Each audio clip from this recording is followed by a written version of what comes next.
Namaste. Very happy to see you all on Zoom, on Google Meet. Namaste, Guruji. Okay. So, one round of quick introduction from your side, then we'll start. Okay, first I will go, Guruji. Yes. Subhu Pilutla. So, as per same model as what we are doing in AVSC, within Keri, we have a association of Telugu Brahmins as Agraharam. So we gather every weekend. We go through Bhagavad Gita and Tatva Bodha and those things. And first time on similar lines, we are starting Guru Purnima celebration for 5-6 weeks. As part of that, we wanted you to share your knowledge with us with this group. So that's why we are all gathered here. And Shiva Garu, please. Yep, sure. Namaste, Guruji. Namaste. So I'm also part of we have several people as part of the same Agraharam group, but we also have some people who are outside of the group also. We have kept this Sarada, this Vedanta study group open to anybody to join from anywhere in the world. They can join from anywhere as much as their timings work for them. So we have several people who are already in there. And like what Subbu Garu was saying, that we are meeting almost on every Saturday about 10 a.m. Eastern time, which is about your time, probably 8:30 or 7:30, depending on the timings. But we have a Vyasa Purnima that is coming up in July 28th, 21st, that we are actually going to be performing here locally. So leading up to that, a few weeks before that, every week we want to talk about Guru-Shishya Parampara mainly. How our culture has come from thousands of years with Guru-Shishya Parampara, and how we have all been able to be beneficiaries of that, knowingly or unknowingly. And like Subbu Garu was saying last week, that we have, all of us have responsibility to kind of continue that tradition and also learn about it and also propagate to the next generations. That's the whole idea of what we want to do.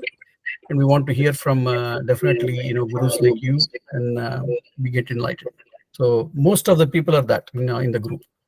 Very good. Yes. So first, let us offer our pranams to Guru Parampara. Sadashiva Samarambam Shankaracharya Madhyamam Shankaracharya Madhyamam Asmadacharya Paryantam Vande Guru Paramparam Vande Guru Parampara Shruti Smriti Purananam Alayam Karunalayam Karunalayam Namami Bhagavat Padam Shankaram Lokashankaram Lokashankaram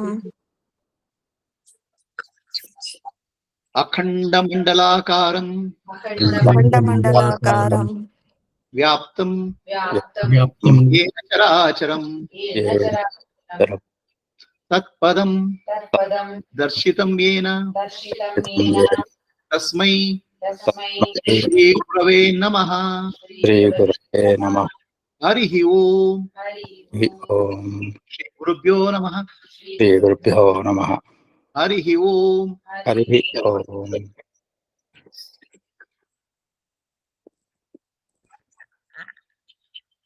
Let me make this talk into small questions, and then so that I'll answer instead of making a big talk. Yes, Guruji, it's pinned. Okay. Yeah.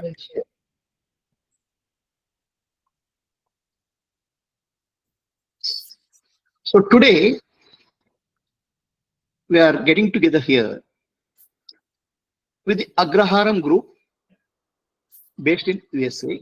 Agrahara Atmajyoti Satsang Vedanta Study Circle. On the occasion of Guru Purnima, let us contemplate on the principle of Guru. It's called Guru Tatva. Who is Guru and what is Guru Tatva? The moment we speak of Guru, a personality comes into picture. Guru is one who has a personality. But Guru Tatva is the essential nature of Guru, which is the principle. So whenever we speak of Sanatana Dharma, in Sanatana Dharma, we speak of Guru as a person and Guru as a Tatva. Guru as a person is called Saguna Rupa.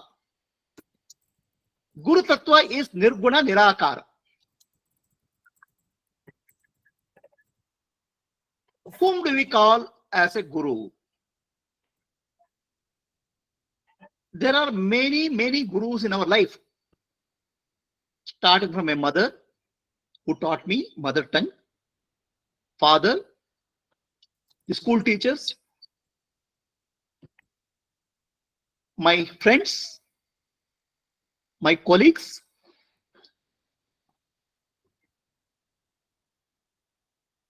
Guru principle or Guru Tattva operates through all. So many people come in our life and we learn something from them.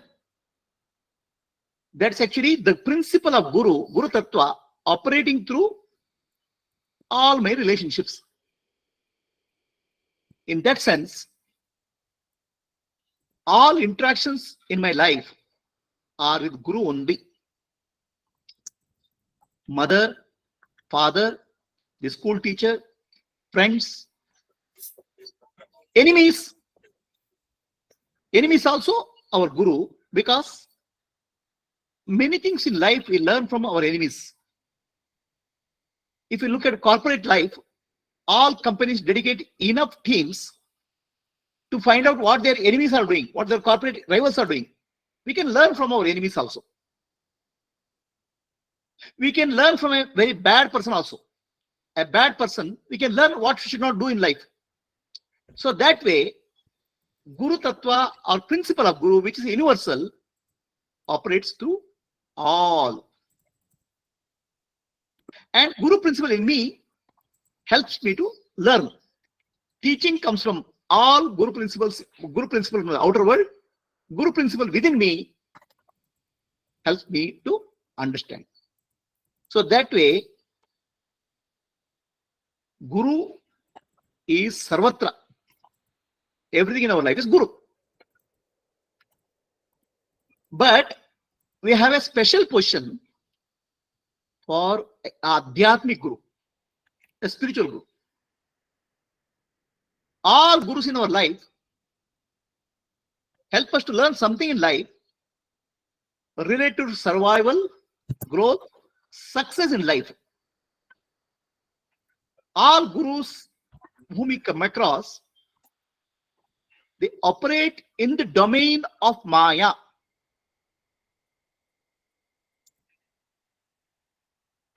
Sadguru, a realized master,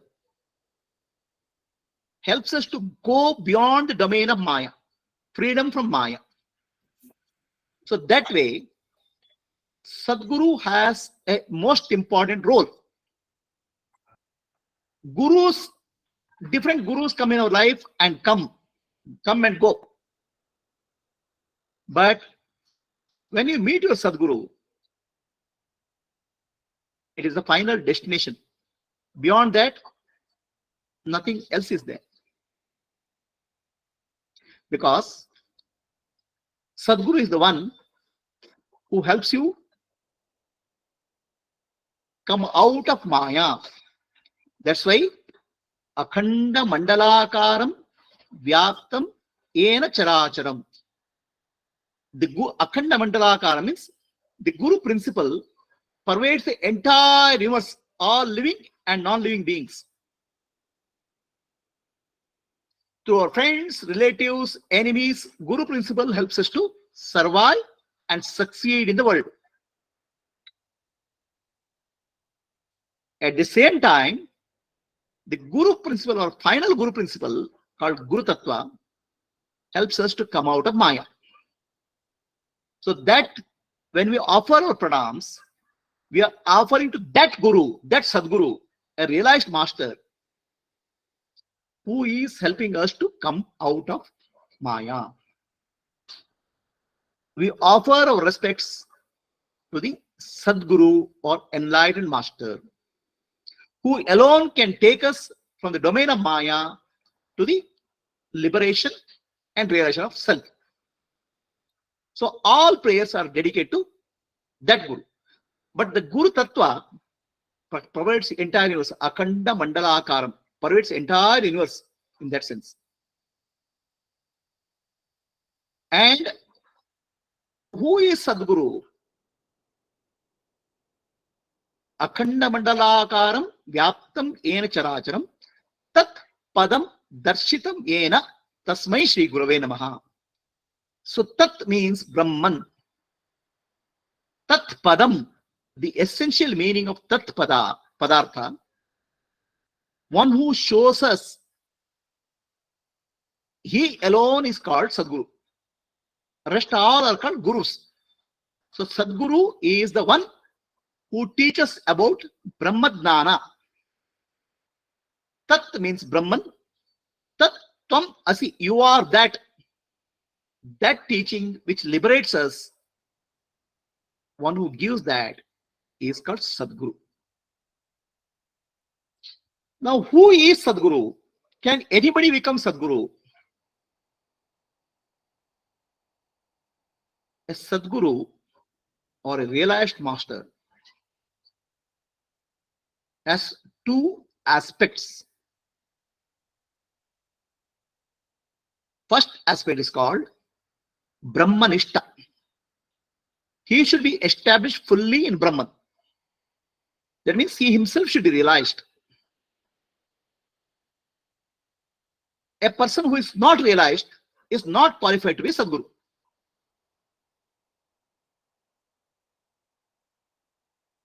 Shotriyam.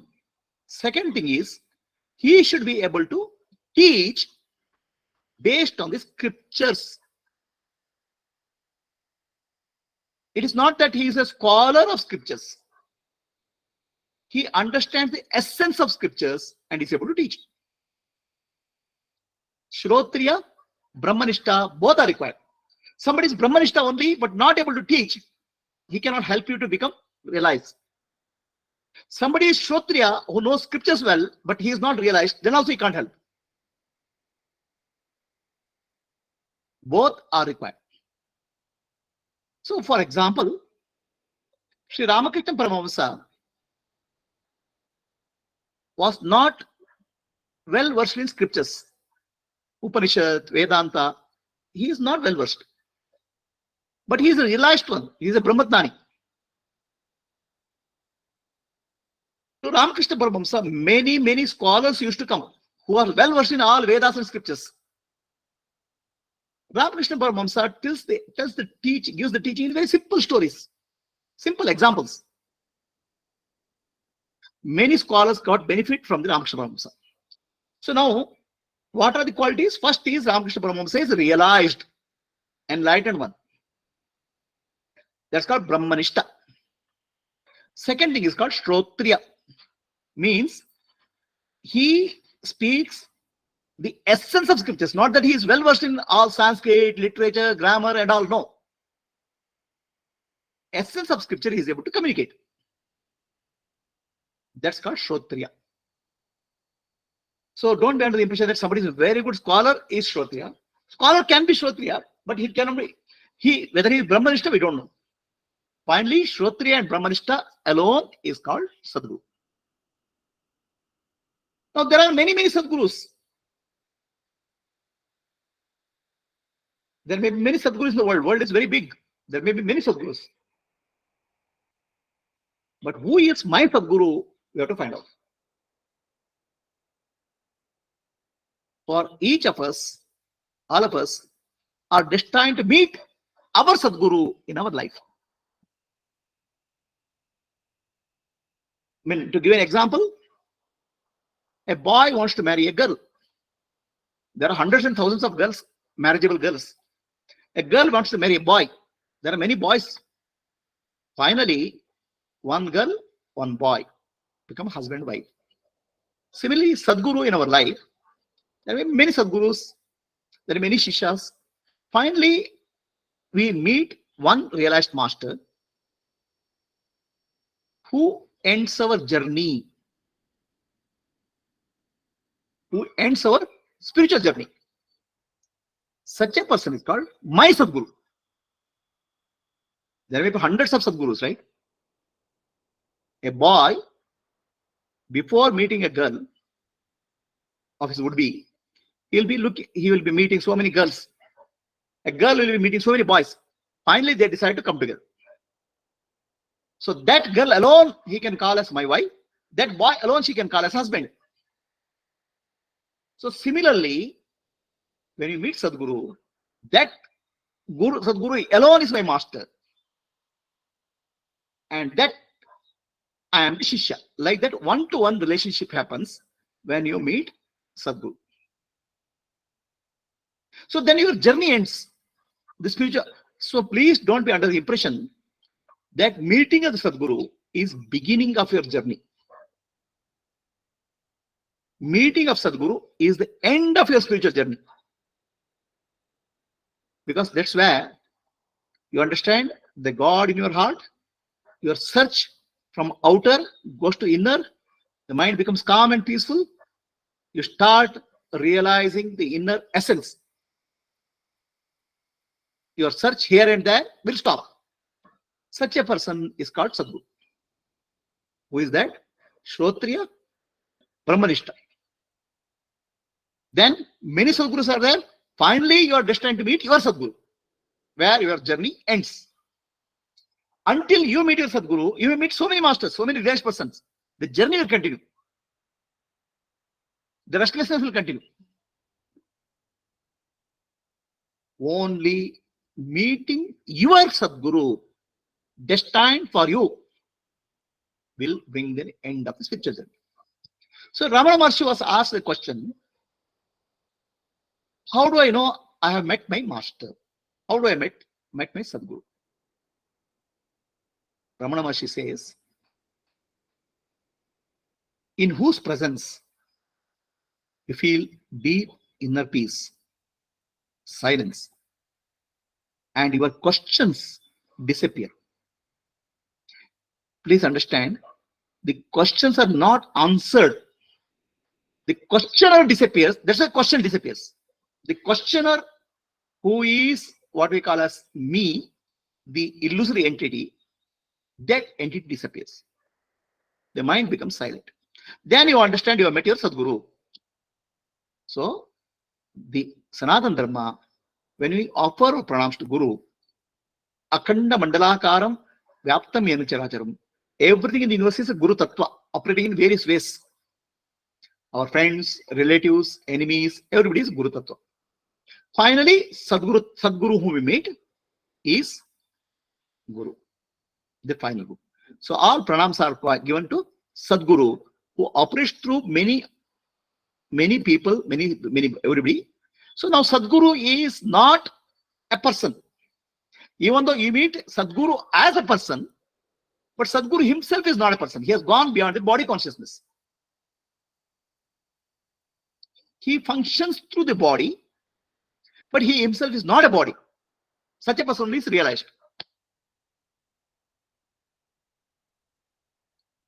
One who is realized, I am not the body, I am not the mind, I am not the intellect, I am pure consciousness. Nanu, nanembudu, nanalla, ideha, manabuddhi, nanalla, sachidanandatma, shivanamnani, shivoham, shivoham, shivoham. I am not the body, I am not the mind, I am not the intellect, I am pure consciousness. One who has realized that, one who is fully established in that is called Brahmanishta. And one who is able to teach is called Shrotriya. Shrotriya and Brahmanishta both are required. Now there is a teaching, we get confused. So when we say Shrotriya, somebody will say, oh, I have realized. See, he will start sharing his personal truth. As if the realization is personal. Realization is not at all personal. Realization is universal. The universal relation is called Shastra, scriptures. Because in scriptures, many rishis have given a contribution.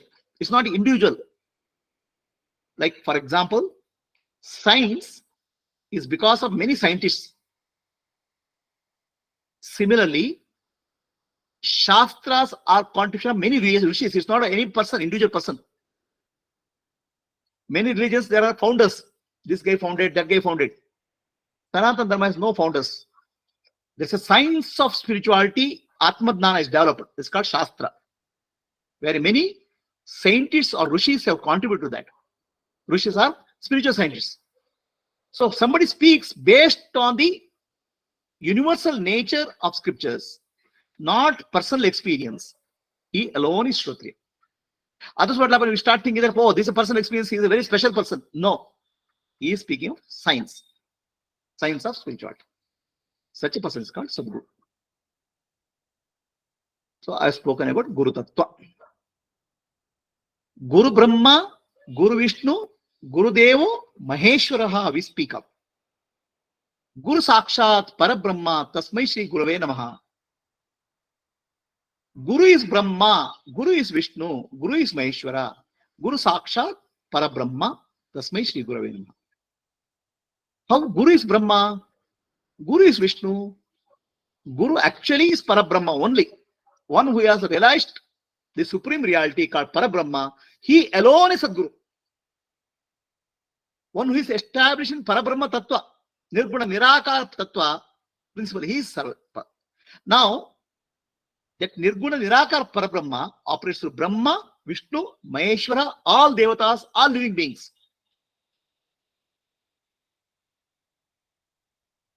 That way, Guru Tattva, one who has established Guru Tattva, Guru Sakshat Parabrahma, one who has become Parabrahma, he alone is a Sadhu. But he is called Brahma, Vishnu, Maheshwara also. Why is called Brahma, Vishnu, Maheshwara? Because Brahma is the creator, Vishnu is the sustainer, Shiva is the destroyer. Sadguru creates intense desire for liberation or mukti as Brahma. So Brahmaji creates the entire world, whereas Sadguru creates a desire for liberation.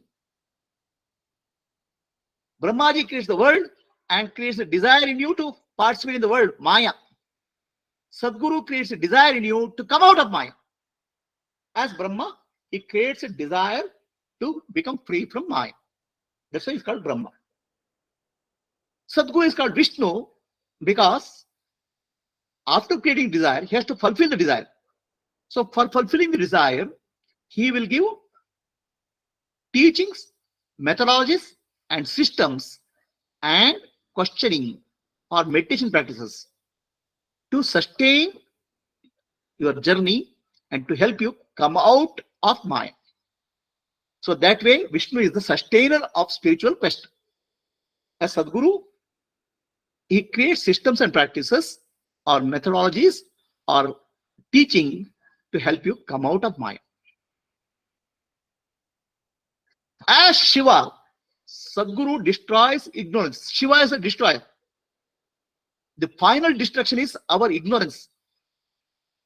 I am the body, I am the mind, I am the intellect. As Shiva, Sadguru destroys the ignorance. That's why Sadguru is called Brahma, Vishnu, Maheshwara. And who is Sadguru? Sadguru is the one who is himself Parabrahma.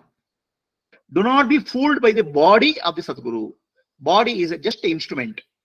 One who speaks through the body is none other than Brahman.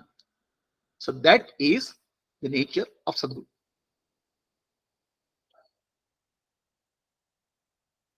Sadguru, Ramakrishna Paramahamsa, was very high, great devotee of mother. He used to see and interact with the mother. He had done upasana of the mother. Our spiritual journey always begins with the upasana, meditation on the God. Ramakrishna Paramahamsa started the upasana of divine mother, Mother Kali. So the upasana purifies us. Ramakrishna Paramahamsa was intensely purified by the upasana of Mother Kali. Then Mother Kali comes in the form of Totapuri, the Guru. So Ramakrishna Paramahamsa, his name was Gadadhara. As Gadadhara, he was doing upasana of Mother Kali. Then Totapuri comes into the life of Ramakrishna Paramahamsa. He gives him Atmadnana, Brahmadnana. Then Gadadhara becomes Ramakrishna Paramahamsa, realizing the Jivatma, Paramatma, Ekatvam, oneness of the self and God. So now Gadadhara becomes Paramahamsa. So the steps involved are Ishvaro, Guru, Atmeti. This is how our spiritual journey is. We do upasana, we pray to God, which purifies us. Then that Ishvara himself will come in the form of Guru. Ishvaro, Guru. Guru is none other than Ishvara, which we speak of Sadguru. Sadguru is none other than Ishvara. Ishvara comes in the form of Sadguru to teach you Ekatvam of Ishvara and Atma.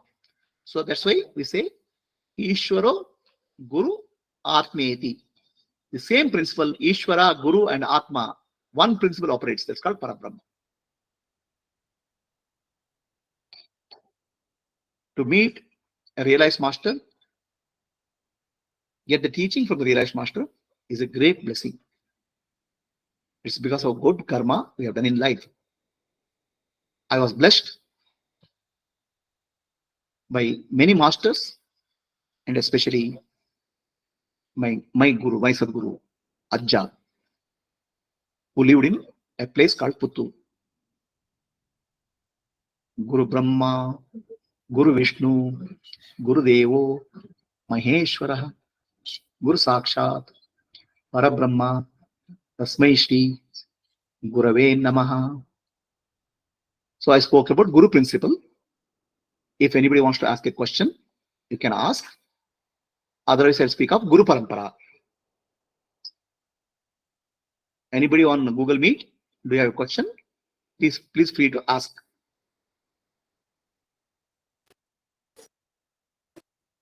Namaskaram, Swami. This is Pavan.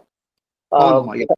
Yes, Pavan Kumar Upuluri. Thank you so much, Swami. It was very good. So, Swami, I have a question regarding the usual mind of a person, right? Like when usually what Guru tells us is Jnana Vairagya Siddhyartham, right? Mostly Guru says that whenever you get knowledge, you also make sure you understand there is also giving it out also. But somehow the human mind doesn't accept it for some reason. We keep on thinking that this is only ours. It will live with us for the next eternity.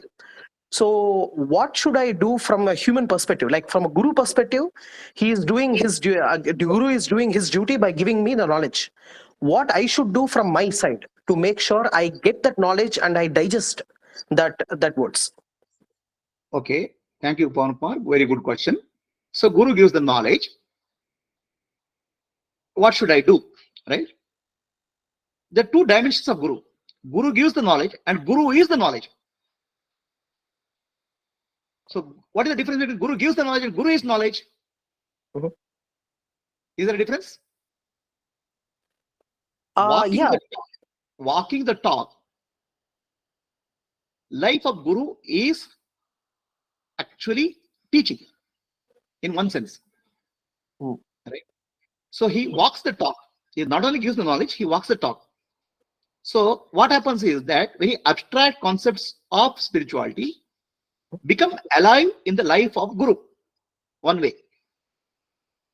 Correct. Second question is, we can learn from the living example of Guru in many ways. Right? A textbook knowledge becomes alive in the life of Guru. That's the first thing. Is it clear? Yes, sir. Yep. Right? For example, many things in life are very subtle. Love is very subtle. Compassion is very subtle. Okay, if I say love, compassion, it will be difficult to comprehend. But if we see the living example of love, compassion in somebody, we understand it much more easily. So Guru doesn't not only give knowledge, he is the knowledge himself. That's the first principle. Second thing is, when Guru gives the knowledge, let's say Viveka and Vairagya, right? Discrimination and dispassion. Mhm. Okay. So discrimination and dispassion. Discrimination is Atma Anatma Viveka. Nitya Anitya Viveka. What is real? What is unreal? Correct? Okay, So true. this is called discrimination. This is called Jnana. The meaning of Jnana is Viveka. What is Atma? What is Anatma? I'm sure many of you have gone through Tattva Bodha, right?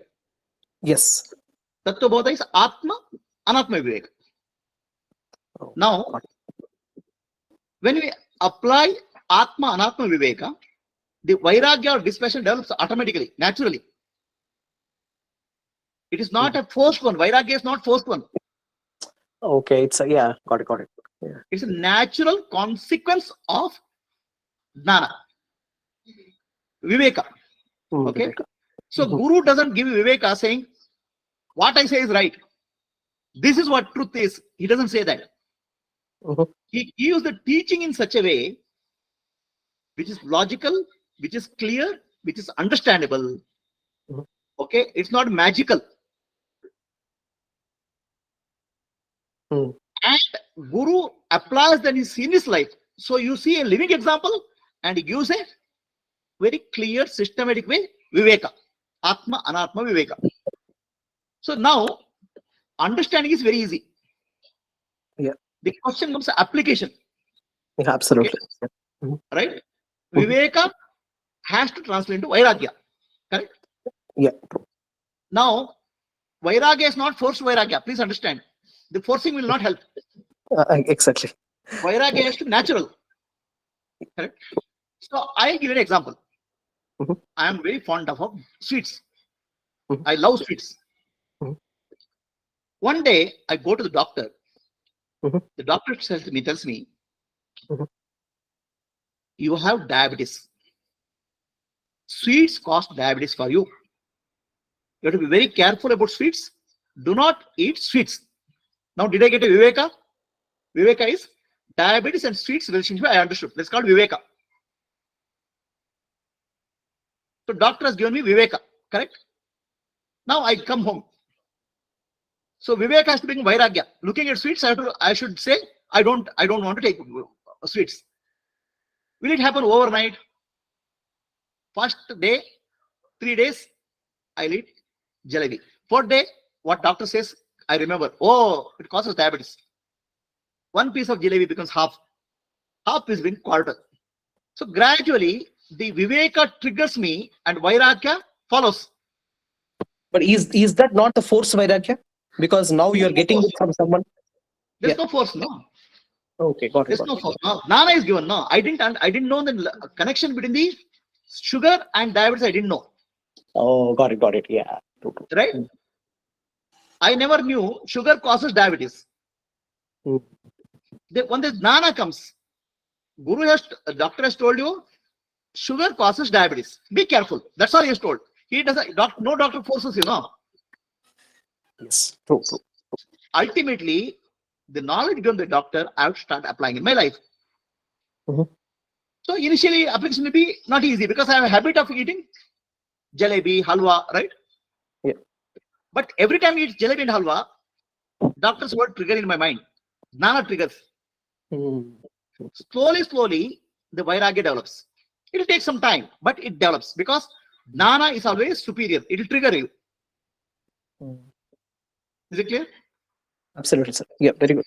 So Well, thank no you. amount of forcing will help you. Got it. Yes, absolutely. That's what.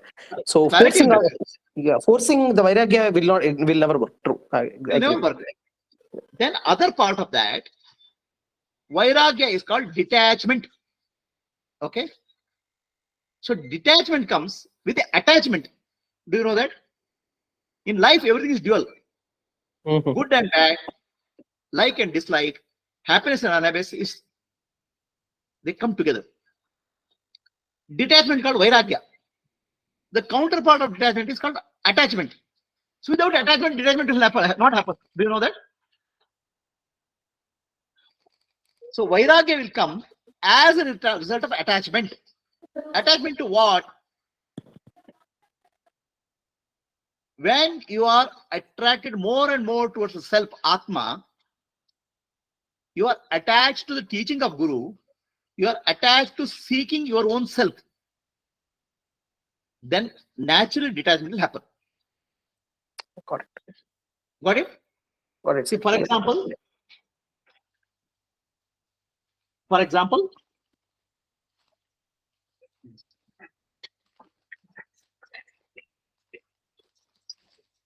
this is I'm holding a remote in my hand, correct? Mm-hmm. So I'm attached to remote. Like example, just I'm holding a remote in my hand. Mm-hmm. Now I have to take a banana because remote I can't eat. So I hold the banana. Then remote I'll get dropped naturally. True. Yeah. Right? Attachment to the self-knowledge, Atma Gnana, Atma Vichara, gradually results in detachment. Got it, sir. So detachment always has a counterpart called attachment. Attachment to self-knowledge, God helps in detachment. Got it. To give one more example, Mhm. a student is trying to study hard for examination. He wants to go to IIT. Okay. But he is fond of movies. He's fond of cricket. He's fond of football. But when he is interested in getting good rank in IIT, football will drop, cricket will drop, movie will drop. So attachment to the IIT makes you detached from the movie, cricket, and football. Got it. Very good example, sir. Yeah. Understand? Yeah. So the question you have to ask yourself is, am I attached to the higher principle? The moment you are attached to higher principle, the moment you're teaching to Atma Gnana, gradually detachment will happen. You don't have to force it. Naturally, it will happen. Any questions, Pawan Kumar? No, sir. It is completely clear. Just to continue this question, sir. So, what you said was the knowledge. Sometimes Guru is not the person who only gives the knowledge. He himself is the knowledge. Correct. So, whatever he is doing, he in his life itself is a lesson for us to how to be in our lives. Correct. But somewhere in the Sanatana Dharma, we are getting more connected towards the karma than the jnana. So usually, like let us say, if there is a guru, we are more towards doing abhisheka and everything for the guru, rather than understanding what he has done and what we need to learn from him. Yeah. So, right? So how do I get a right proportion of the karma versus jnana? Abhisheka means you go to Guru and pour some water on his head. What do you do Abhisheka for Guru?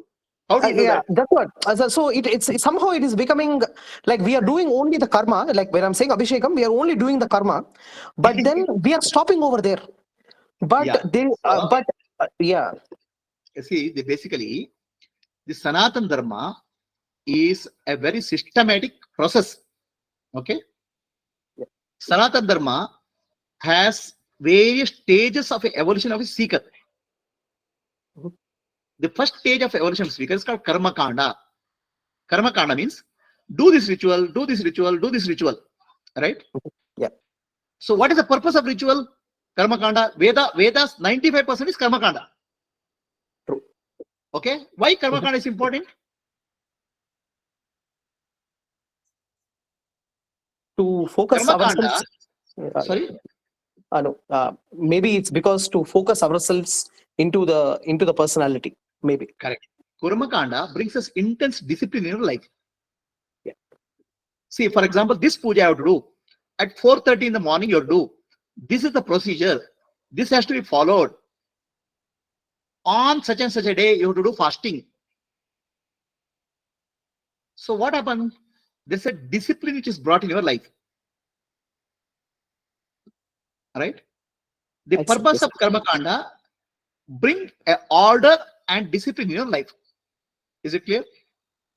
Yes, So sir. morning Absolutely. you have to do Sandhya Vandana. Okay? Mhm. Without doing Sandhya Vandana, you should not take breakfast. Now, a discipline develops in life because the discipline is required to bring the mind, help the mind to focus. The purpose of karma kanda is discipline. Okay? Yeah. Now, a person becomes mature in karma kanda, then he comes to karma yoga. Karma kanda is, in karma kanda, there is I want something is there. Mhm. Karma yoga, you bring in, comes into picture, where I want to realize God. Karma kanda, always the focus is Ishvara, with the guidance of Ishvara, for Ishvara Prityartham, I am doing karma. For Bhagwan, I am doing karma in Yeah. karma kanda. Mhm. In upasana, now your desire, now you are moving karma kanda to karma yoga, selfless service. How do you do selfless service? Ishwararpitam nechaya kritam chitta shodakam mukti sadhakam. Now all activities start doing as Ishwara Arpana. Then chitta gets purified. Karma yoga, karma kanda to karma yoga. So karma kanda, there is a desire for something also. For example, in karma kanda, I want to get a son, I want to get a child, I want to get money. Some desire will be there. It's called kama karma. So then he moves into nishkama karma or karma yoga. Are you clear? Yes, sir. Now, Absolutely. understood? Yes, sir. Yep. In the karma kanda, you do puja. Okay, you do a ritual. Maybe puja in the temple, puja in the house, abhishekam, all those things you do. Right? In karma yoga, your puja starts moving out of the house into the world. Puja is, we do half an hour in the morning. In karma yoga, puja becomes everywhere. Seeing Ishvara in living beings, I do service. Yeah. Right? Puja is half an hour. Now in karma yoga, that's in karma kanda. Puja is half an hour or 1 hour. In karma yoga, puja becomes 24 hours because I'll be able to seeing God in all living beings. I'm doing service, whatever way. Yeah. Yeah. And I want to connect, sir. Like I think in like Adi Shankaracharya in one of the places he said, "Edyat karma karopi tadvadakiram sembho tava aradhanam." Like whatever I do, it is your aradhana only. Your aradhana. Right? Now, the puja room karma, whether it's abhisheka or whatever is that, is a practice. So that karma becomes abhishek. Now your life, you start seeing God, divinity in all. Then whatever service you do becomes aradhana of God. That's called karma yoga. Got it. Karma kanda to you move into karma yoga. Got it. Now karma yoga is also still outward. Then comes in then Vedanta. Karma yoga, karma kanda is 95%. Karma yoga is some percent. Then comes upasana kanda. So now you go inward. So you start meditating. Whatever you have done outer becomes inner journey. For example, outside you are offering abhishek to Shiva. Okay? Rudrabhishekam. Yeah.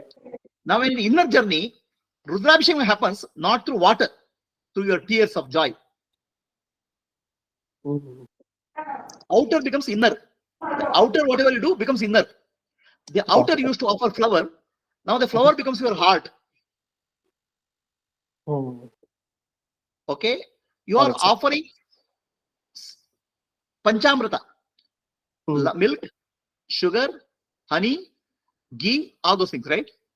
Now, in the inner, the outer starts taking inner meaning. In the inner, your manas, buddhi, ahankara, chitta, and atma becomes panchamrita. That's why it becomes amrita, nectar. Oh, wow. Okay. So now outer becomes inner now. Next step where? Karma yoga, karma kanda, karma yoga becomes upasana. In upasana, everything external becomes internal. Okay? Got it. So now, upasana, karma yoga for discipline, karma yoga and upasana, both are called karma only. One is external karma and this internal karma. So this is for chitta shuddhi. purification of the mind. The Got mind becomes very pure. So when your mind becomes very pure, then what happens? Sadguru appears in your life. You cannot find a Sadguru. Okay? You can find a girl, you can find a school teacher, you can find a musician, but Sadguru has to appear in your life because you cannot understand who is Sadguru. Yeah. Okay? That Sadguru, if you are ripe with what we call as Atma Chitta Shuddhi, the Sadguru's meeting immediately establishing Jnana. But what happens is between Sadguru and Upasana, there can be Acharya who will give you knowledge of scriptures. Jnana. Upanishad Jnana, Bhagavad Gita Jnana, that's called Acharya. Finally, this good karma will take you to a Sadguru. So once you meet the Sadguru, Tattvamasi, the Upadesha of the Sadguru and Sadguru's life will have a deep impact on your life, and you realize the truth within Ishvara Guru Atmati. So Karma Kanda, Karma Yoga, Upasana, Jnana. Jnana Kanda is very small in Upanishad because most of the people in the world are focused on Karma Kanda. And some people will go to Karma Yoga. Upasana, some people will go. Jnana, some people will go. So like that, it's a pyramid structure. All people will not go to Jnana. Okay? So now, this transition from Karma Kanda to Karma Yoga to Upasana to Jnana, it requires a guidance. Understand? Yes, sir. Because we are stuck everywhere, somewhere. One stage to, let's say I'm saying primary school to high school to college, college to PhD. Somebody has to guide you through. So that guidance system is called our Kula Guru, the family Guru. The role of family Guru is to move from one stage to other stage in earlier days. Correct. Now the whole system has collapsed. In a sense, we don't have a linkage from smooth movement. We get stuck at various stages. True. All right. So that is the reason when you come to Jnana, perfect. It doesn't mean that you have to discontinue Upasana. Abhishekam you do. But Upasana takes a newer meaning, inner meaning rather than outer meaning. Got it. Is it clear? Yes, sir. Yes, Guruji, thank you so much. Very clear. Okay. Thank you. Thank you. Very good. Anybody else? Any questions? Others, shall we move into next topic?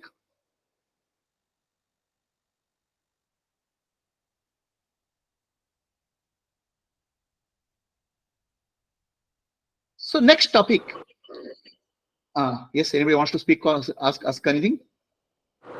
Sir, I have one question. Can you hear me? Yes, go ahead, Sridhar. Oh, okay, yeah. My name is Sridhar Devlapalli. Actually, I'm driving right now, so it may be a little bit disturbance. But the question I have is, on a day-to-day basis, after reading all this, things like Bhagavad Gita, listening to discourses and all that, on a day-to-day basis, we are supposed to be happy and contented and peaceful, right? But what happens is, it might be for everyone, but for me, you think you're all good, going well, and suddenly some event happens, and then it will disturb your peace. You will get say jealousy or anger, greed. Those kind of Arishad Vargas will pop up. You think they're all subdued, but they're not really subdued. They will come back once they will come. So how do we try to avoid those or control those? That is my question. Thank you. Yes, Sridhar, very good question. See, our mind has two parts, the conscious mind and subconscious mind, right? Do you know that? Yes, yeah. Conscious mind is how much percentage? 5 to 7%. Subconscious mind is 93%. Correct? Yeah. Now, conscious mind, subconscious mind is much faster than the conscious mind. It's a million times faster than the conscious mind. So when we say we have understood something, the understanding has to percolate deep down into subconscious also, unconscious also. Yeah. Right? Otherwise, what's happening is there's a gap between the conscious and subconscious. It's a split. Mind is not fully integrated in terms of Atmadana. Okay. So now the Shravana Manana Nididhyasa has to continue until the wisdom percolates deep into subconscious and unconscious. The conscious mind and subconscious mind get integrated. Okay. So now, why are I having anger, fear, anxiety, or stress or jealousy? They are the subconscious impressions which are there. Yes. Consciously, you try to clear something, but subconsciously, many things are pending, work in progress. Exactly. Yeah. Right? So for that, again and again, Shravana, Manana, Nididhyasa, and Seva, service has to continue. Okay. So our So practice, we keep practicing and then that's what you're saying. Yeah. Shravana, Manana, Nididhyasa, and Seva, Karma Yoga. Seva, yes. Right? That has to complete, that has to go deeper and deeper and deeper into your subconscious. Right? For example, when you learn the car driving, initially you drive, and after some time, your conscious mind can be somewhere, but subconsciously, automatic car driving happens. Brake gets applied, accelerator gets applied, right?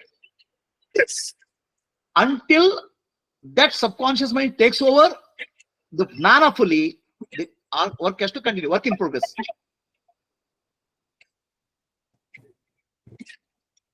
Are we clear? Yeah, yes, I'm here. Yeah. Thank you. I think I got my answer actually. It's very clear. Right. So we have to keep we should not get dejected. We should keep doing it, and it will, once it goes to the subconscious mind, then we'll be all peaceful. It has to percolate down into subconscious, deep into. Yes. Yes. Right? So Thank I'll you, give Guruji. one more example just for your understanding. Okay. I'm drinking a cup of tea. Okay. The sugar is not there. Okay. I put 1 spoon of sugar. Okay. Then I drink tea. Will tea become sugarly? Will tea become sweet? No. You have to stir it. Yes.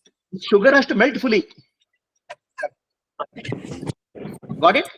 Jnana is like adding 1 teaspoon of sugar. Yeah. But the sugar has to melt in our subconscious, no? Unconscious, no? Exactly. Yeah. Yeah. Got it? Yeah. Thank you, Guruji. Thank you very much. Welcome. Anybody else any questions?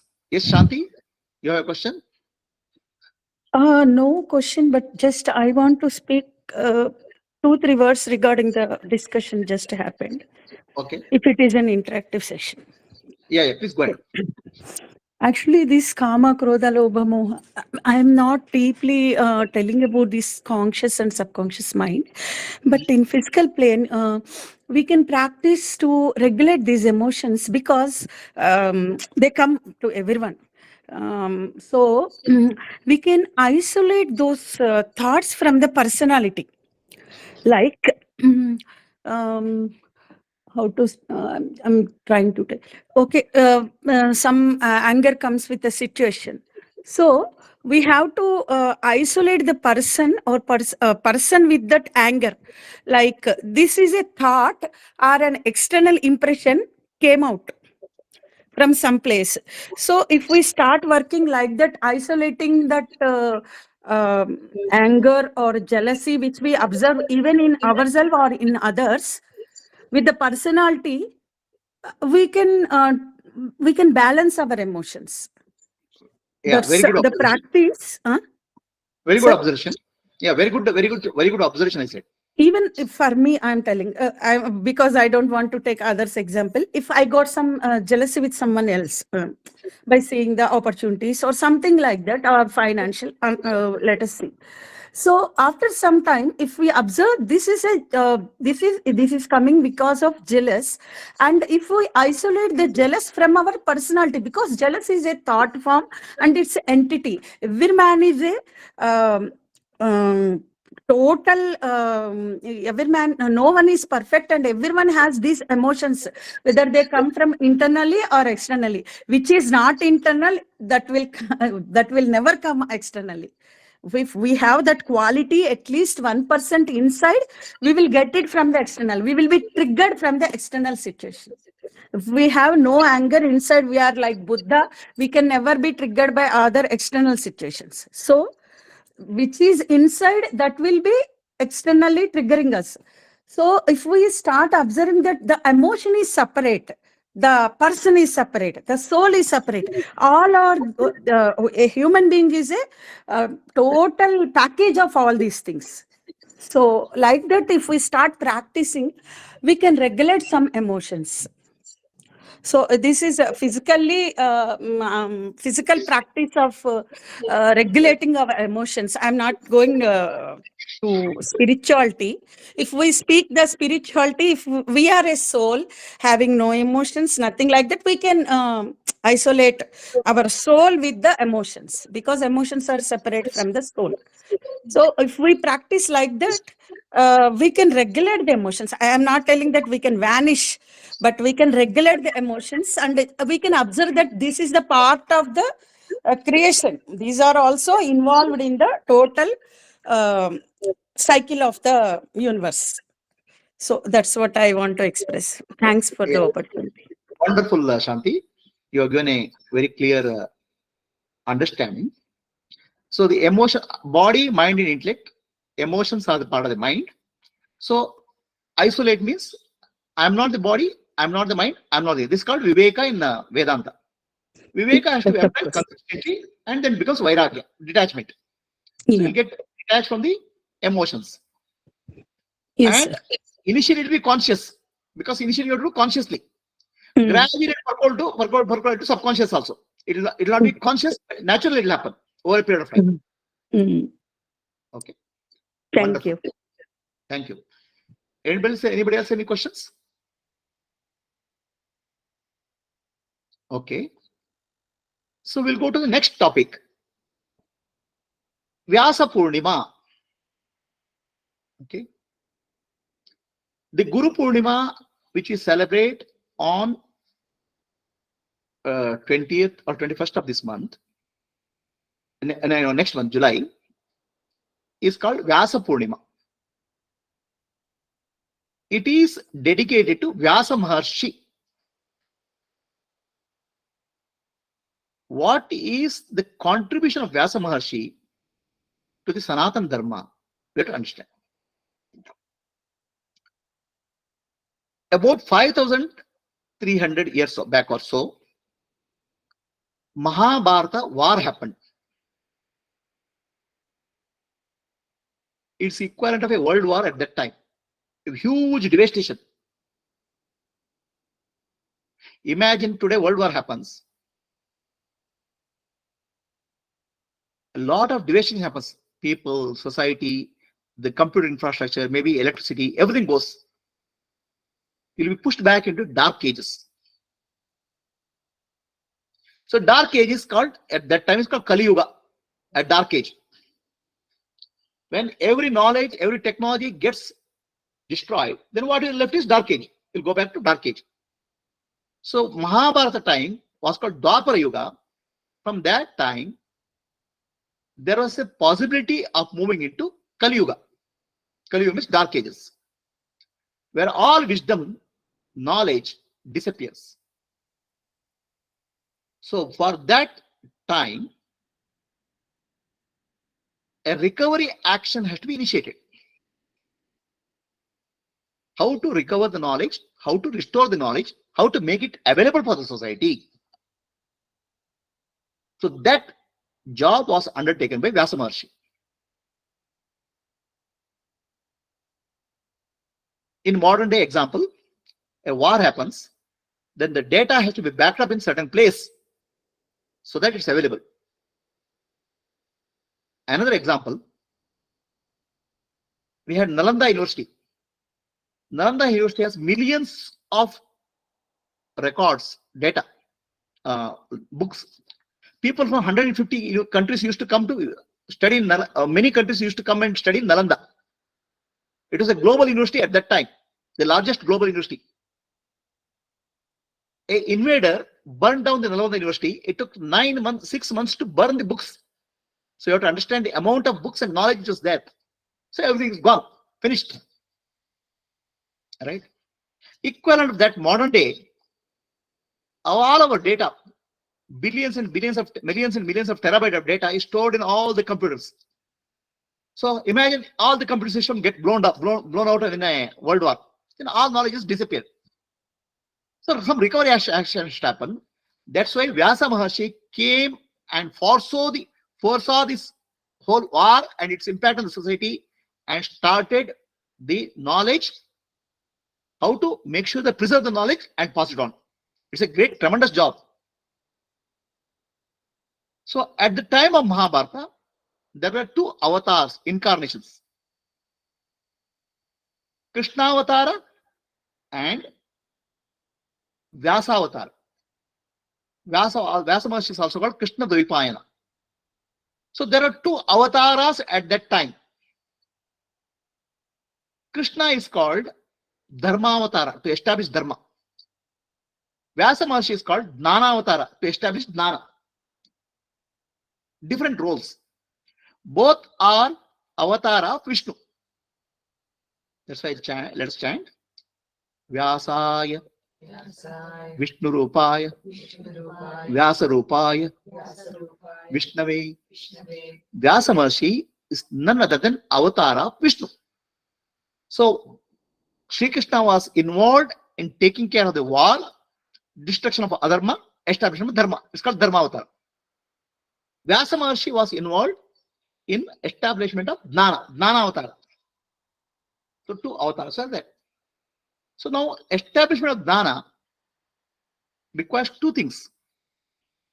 The knowledge, whatever is there available at that time, common knowledge, has to be made into a form which can be understood by next generation. At that point of time, Vyasa Maharshi's time, Vedic knowledge was a household knowledge. In Vedas, people had good knowledge of Vedas in many places. 4 Vedas are enormous literature. It's very difficult for the people in Kali Yuga to understand or memorize a small part of Vedas also. Because after dark ages, everything is gone. So what we did was, he classified the Vedas into Rigveda, Yajurveda, Samaveda, Atharvana Veda. Earlier, all Vedas were one. And people knew Vedas just like a household knowledge. So classified the Vedas and gave it to various disciples to take one shaka of Veda. So that's how all of us, I come from Rigveda, you come from Yajurveda, some come Samaveda, because that was what is handed over, because the whole Vedic system is so large and vast, the Kali Yuga people can't absorb and understand. A classification has to be done. That classification was done by Vyasa Maharshi. A big thing is made into 4 small parts. 4 smaller parts. Even the smaller part is very big. Each Veda is enormous. So then he gave that to all his Shishyas to establish Gurukula system of education. So main contribution of Veda Maharshi is preservation of Jnana, knowledge, and a mechanism to distribute to the society in the days to come, which is a tremendous task. He did that. Not only he did that, he understood that as the Kali Yuga becomes darker and darker, there will be tremendous wars and destruction of the knowledge. Gurukula system gets destroyed.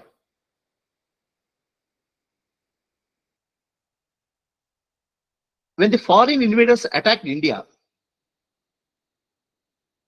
they first targeted Gurukula system. They burned the libraries, burned the gurus, killed the gurus, destroy the education system, because destroying the education system is destroying your life force, the strength of the country. So that way, the Gurukula system, which Vyasa Maharshi established, gets destroyed. He could see that it can happen. So that's why he created a parallel system. One is formal education system and informal education system. So he made two systems. Informal education system, formal education system, everything goes. But knowledge has to propagate informally. So that's where he wrote 18 Puranas and Upapuranas. They are called Panchama Veda. Means Vedic knowledge communicated in the form of stories. Now, whatever is stories of Ram, Vishnu, Krishna, whatever here, they come from Puranas. They may appear like stories, but they are actually embodiment of Vedic knowledge. So why he gave in form of stories? Because stories doesn't require a formal education system.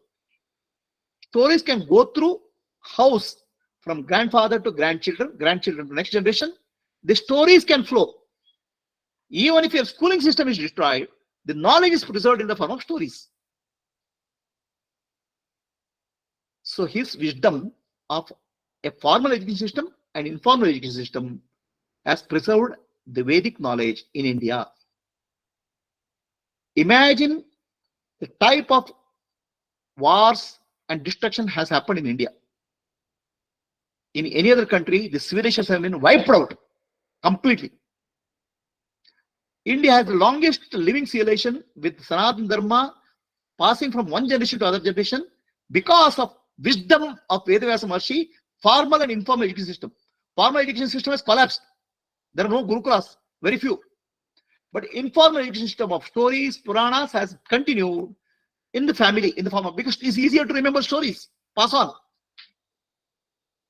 So his great contribution, please understand, any schooling system will get outdated in 50 years or 60 years. Bring a new syllabus, it will get outdated. Education system, somebody has a wisdom to see the syllabus for 5,000 years. To build an education system for 5,000 years. What kind of wisdom is that? That is the wisdom of Vyasa Maharshi. Build Gurukulas, created a syllabus, created a system of delivery to the future generation. Such a great educationist was Vyasa Maharshi. And out of this education, of course, most important education is Atmadana or self-realization. Preserved very faithfully, very carefully for more than 5,030 years, 5,300 years. Through formal and informal education system. That's why we respect Vyasa Maharshi on Guru Purnima.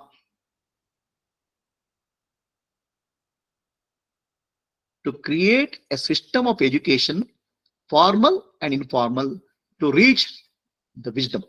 Today, if you are receiving something of wisdom, it is a contribution of Vyasa Maharshi 5,300 years back. His foresight, his wisdom. We respect that on the day of Guru Purnima. But for Vyasa Maharshi, the world Kali Yuga would have been completely dark, total darkness. The human beings would have gone back to asuras, demons. So he has preserved the wisdom for us to see some light in the dark ages of Kali Yuga. So we are thankful to Vyasa Maharshi for that. That's why it's called Guru Purnima. Syllabus, education system, delivery mechanism is what he has created. So in that delivery mechanism, what happened? The wisdom gets passed from one generation to next generation. It's called Guru-Shishya Parampara. The master gives the wisdom, the disciples take the wisdom and pass it on to next generation. In that way, this education has come from unbroken tradition of 5,300 years of passing on the education. master to disciple, father to son, family to family. You have to imagine, to pass on education is not easy. If you want to go to a school, a teacher will be there as long as you pay salary. After that, he will disappear. There's no gap. Imagine for 5,300 years of continuous education system which has not collapsed. That is what we call Guru-Shishya Parampara. The Guru-Shishya Parampara has passed on the wisdom. Now, Guru-Shishya Parampara also, it has actually happens like this. The Shishya or the disciple receives the teaching from the master. Any teaching you can repay back. You'll give a fees. Right? Some physics education will give a fees, schooling fees as well.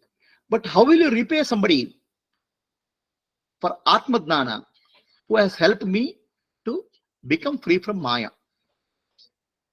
That's the ultimate Dhnana. How do you repay back to the master? It's impossible. How do you give back? But I have to give Guru Dakshina. Means I have to repay back. Guru Dakshina, Dakshina word is Dakshate, means skill. Skillfully I have to give back. How do I give back? What do I give Guru? He is embodiment of wisdom. He is Atma Dhnana. He is full of Sachidananda Swarupa. He is full of bliss. What does he need? He doesn't need anything. How do you give something to somebody who doesn't need anything? This is a challenge. For that, to give back to the Guru is impossible. That's why Shishya started giving back to the society. Guru cannot receive anything because he doesn't need anything. The Shishyas took from Guru, made their life beautiful, and started giving to the society. That's how Guru-Shishya Parampara came. The Shishya started giving the teaching to the society as Guru Dakshina, as an offering to the master. Because master has nothing, not a position to receive anything. He is blissful. What can you give a master? So, example is, when you go to somebody's house, we want to give some gift to them. They will not accept it. Then what we do? We give the gift to the child. The child will not refuse. So keep some money in the hands of the child. Instead of giving to the house owner, you are giving to the child. It's a skillful way of giving to the house owner, house guy. Similarly, the Shishyas have a skillful way of giving back to the master. It's called skillful way. It's called Dakshina. Dakshate means skill. With the skill, you are offering what Guru has given to the society. That's how the Guru-Shishya Parampara came from thousands of years. Unbroken tradition. We are very thankful to Guru-Shishya Parampara passing on the light from one generation to other generation. Most of you have played a game called telephony game in your childhood. What is telephony game? People stand in a line. First child will whisper something in the ear of the next child. Next child will whisper in the next child. Finally, last child will say. But in the chain of 10 people, what first child and what last child says is very totally corrupted.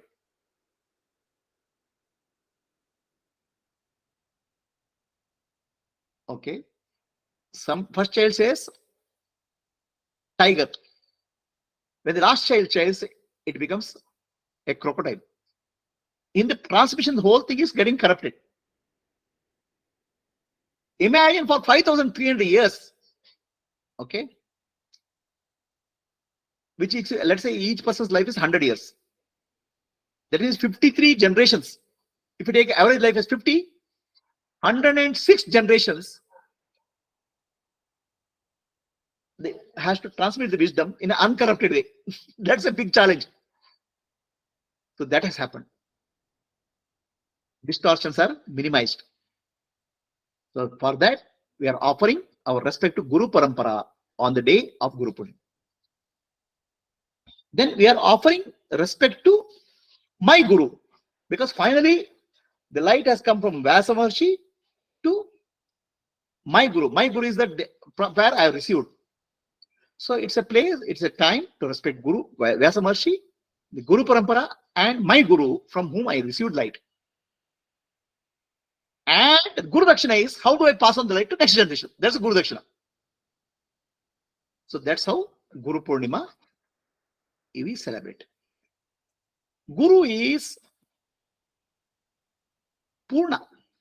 Purnamadaha, Purnamidam, Purnat, Purnamuduchyate, Purnasya, Purnamadaya, Purnamevavashishyate. One who has attained the Purnatva, fullness, is called Guru. To remember that Guru has become Purna, Purnima is selected. Purnima means fullness, full moon. As a reminder to us, to a perfect being, we are offering respect. Not that by perfect being we are offering respect, it will make any difference to him. It will make a difference to our life. Our gratitude to the Guru Parampara, Guru, and my master purifies me. It keeps the Guru-Shishya tradition alive. That's why we offer our respects on the occasion of Guru Purnima to Vyasa Maharshi, to Guru Parampara, to my Guru, and make a commitment. Typically, on Guru Purnima day, there's a commitment done. It's a tradition. Guru Purnima day, they start a Chaturmasa Vrata. That means 4 months Vrata. So, what is 4 months of Vrata? Chaturmasa is typically a rainy season. You don't go out. So, people make a commitment on the Chaturmasa that I'll study the scriptures. It's a time to revision, time to contemplate. The 4 months they take a commitment to study the scriptures. So it starts from the Guru Purnima. That's the respect you offer to Guru. I commit, I study, then pass it on to next generation. So all this is a part of the Guru Purnima celebration. It's not actually a formality. It is to keep the flame alive, the light alive, pass on the generation. So you remember almost 106 generations have come, which have passed on the light to you. It's our responsibility to pass on the light to next generation. That's called Guru Purnima.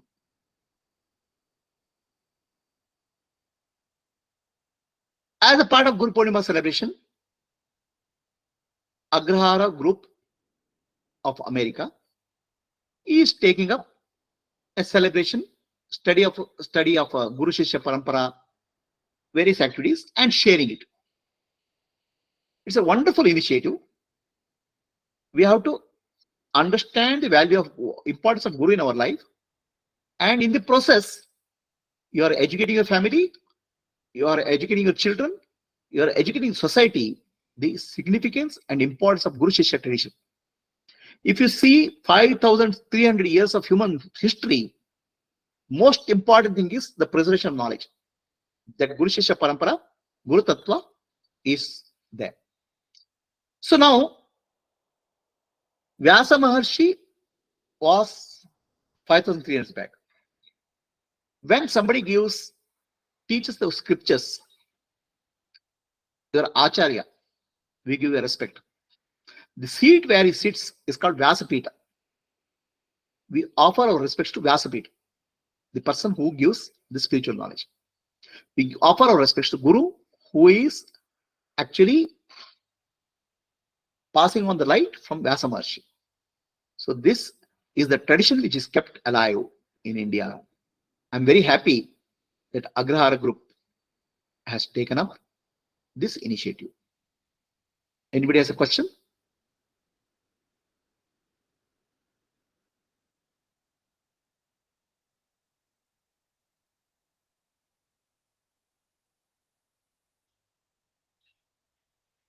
Any questions for people from Zoom or Google Meet?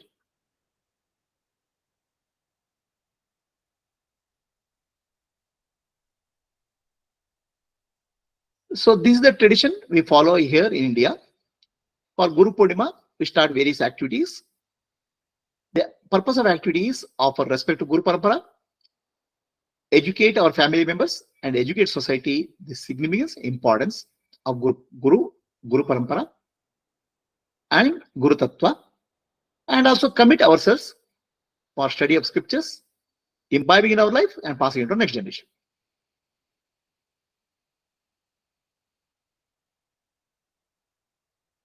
Any comments or any questions?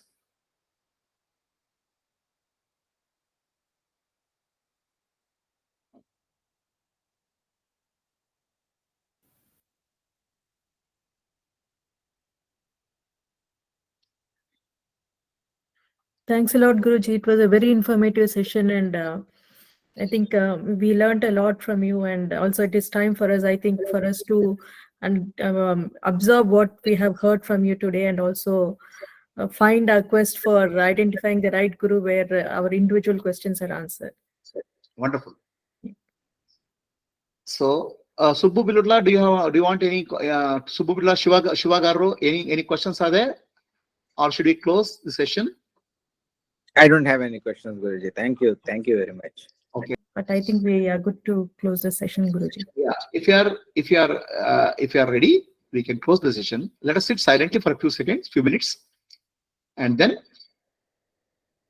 close the session.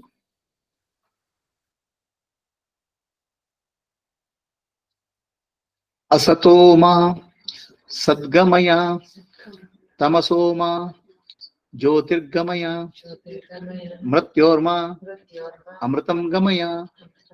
Om Shanti Shanti Shanti Purnamadah Purnamidam Purnat Purnamudachyate Purnasya Purnamadaya Purnamevavashishyate.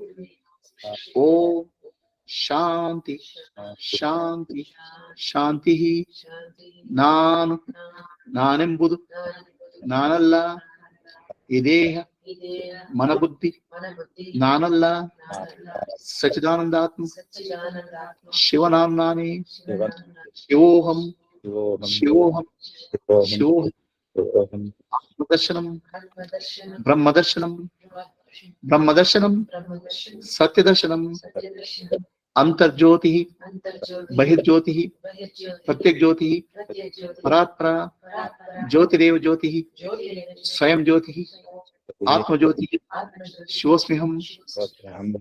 Hold your hand in blessing posture. May our heart expand with full of love, covering the entire universe. May all living beings in land, sea, forest, in sky be happy, be peaceful, be free from all suffering and fear. May all invisible beings, Yaksha, Gandharva, Kinnara, Kimpurusha, Devas, be peaceful, happy. Lokaha samastaha sukino bhavantu. Lokaha samastaha sukino bhavantu. Lokaha samastaha sukino bhavantu. Harihi Om. Shri Gurubhyo Namaha. Harihi Om. So with that, we'll complete the Vyasa Purnima 2024 talk on importance of Guru Parampara, importance of Vyasa Purnima. Namaste. Hari Om to all. Hari Om. Thank you, Guruji. Thank you very much. Hari Om. Hari Om, Guruji. Hari Om. Hari Om, Guruji. Thank you so much. Guruji.